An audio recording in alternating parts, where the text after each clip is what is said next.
আসসালামু আলাইকুম প্রিয় বন্ধুরা। আমরা এই পৃথিবীতে যারা এখনো বেঁচে আছি তারা হলাম প্রত্যেকটা মানুষ একটা দোয়ার ব্যাংক। বাংলাদেশে বা পৃথিবীতে একটা ব্যাংক থাকে না, টাকার ব্যাংক।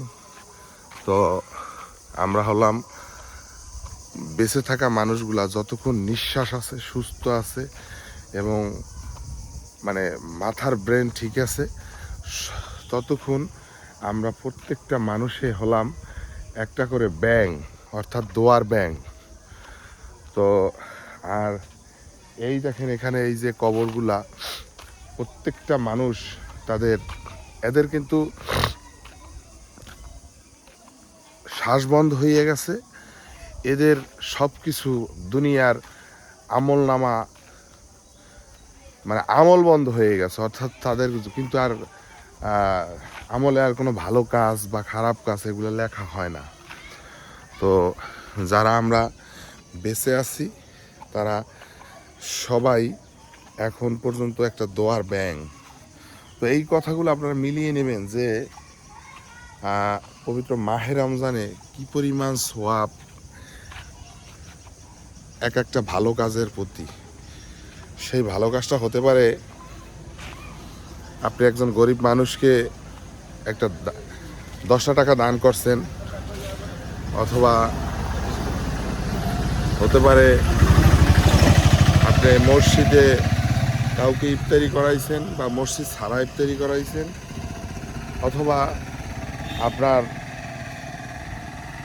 মৃত বাবা মার কবরের পাশে আপনি দাঁড়িয়ে কিছু পারেন না, শুধু মন খারাপ করে ভালো ন্যায়তে দাঁড়াই রয়েছেন।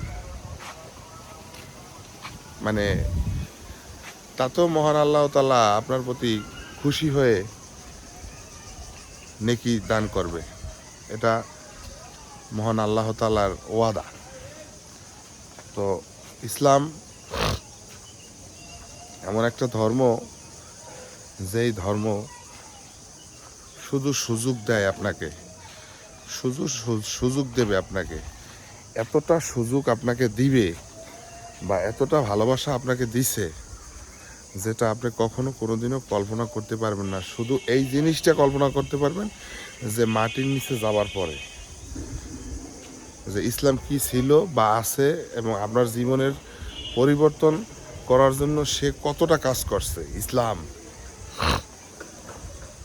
এটা হলো কথা।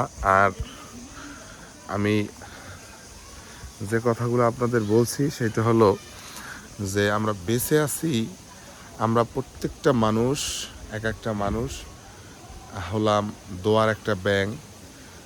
তো যারা এই যে শুয়ে আছে এদের কিন্তু মনে করেন কোনো এখন আর কোনো ব্যাংকে অর্থাৎ নতুন করে ইনভেস্ট করতে পারে না। যদি তার ছেলে মেয়ে বা ভালো কিছু দুনিয়ায় কাজ করে যায় তাহলে সেখান থেকে অবশ্যই দেখা যাইবে জিনিসটা সে পাবে। তো আশা করি আমার এই কাজগুলো আপনারা শুনবেন বা মিলিয়ে নেবেন যে এই পৃথিবীতে অরিজিনালে সব কিছু মানুষ কতটা মানে মৃত্যুর পরে অসহায় হয়ে দাঁড়ায়। আসসালামু আলাইকুম, ভালো থাকেন সবাই।